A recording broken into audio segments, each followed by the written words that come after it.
Сәлеметсіздер ме 8-ші сынып оқушылары? Біз бүгінгі видеода қазақ әдебиетінен 1-ші тоқсанға арналған 1-ші БЖБ жұмысын орындайтын боламыз. 1-ші тапсырма: автордың замана бейнесін берудегі шеберлігіне көзқарасыңызды білдіріңіз. Өз ойыңызды дәлелдеу үшін үзінділерді қолданыңыз.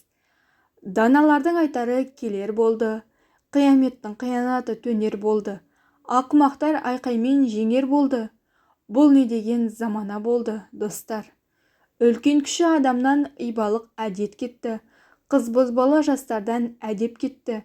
Мінез құлықты бұзатын әлек жетті. Бұл не деген замана болды, достар. Осы үзінділерді қолданып, тапсырманы орындауымыз керек.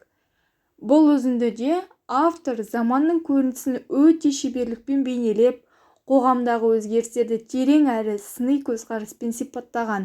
Алғашқы жолдардан-ақ заманның өзгеріп, бұрынғы құндылықтардың жойылып бара жатқанын көруге болады.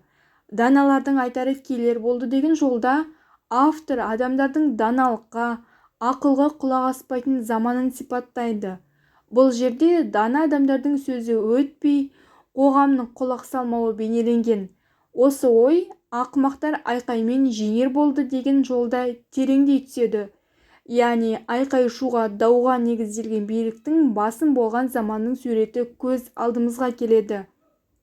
Бұл қоғамда ақылды адамдардың емес, байбалам салатындардың беделге ие болғанын көрсететін өткірсін. Қияметтің қиянаты төнер болды деген жолда заманның адамзаттың қиянат пен зұлымдыққа бет бұрғанын көрсетеді. Яғни адамдық құндылықтардың құлдыраған кезеңін суреттейді.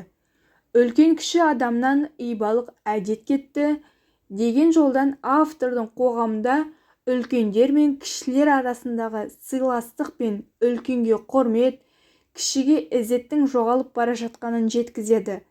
Қыз бозбала жастардан әдеп кетті деп, автор жастар арасындағы әдеп пен тәртіптің жойылып бара жатқанын айтады. Мінез құлықты бұзатын әлек жетті деп, қоғамның құлдырауын, мінез құлықтың бұзылғанын ашық көрсетеді. Осылайша автор заман бейнесін өткір сын арқылы өте шебер жеткізген. Келесі 2-ші тапсырма: гүрілдей шұбыра сулар тасыса, теңіз болмас. Көңілі пасық ерде дәулет болмас. Жапалақ-жапалақ қар жауса да жазға қалмас деген Қорқыттың нақыл сөзінің мағынасын талдаңыз. Гүрілдей шұбыра сулар тасыса, теңіз болмас. Бұл сөз өмірдегі көп нәрсенің сапаға емес, санға ғана негізделуінің пайдасыз екенін көрсетеді.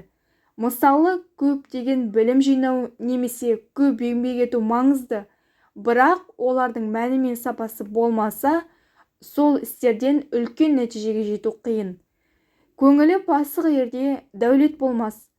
Бұл жаман мінезді, тарпейілді адамда байлық та, бақыт та болмайды деген. Тіпті ол материалдық байлыққа ие болса да, оны дұрыс басқара алмайтын немесе байлық оған бақыт әкелмейді. Келесі: жапалақ-жапалақ қар жауса да жазға қалмас. Бұл сөз өмірдің уақытша екенін, еш нәрседе мәңгі емес екенін және табиғаттың заңдылығына қарсы еш нәрсе тұра алмайтынын білдіреді.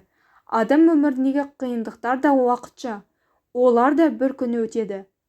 Осымен БЖБ тапсырмасы аяқталды. Каналға тіркеліп, видеоға лайк басып, видеоны достарыңызбен бөлісе кетіңіздер.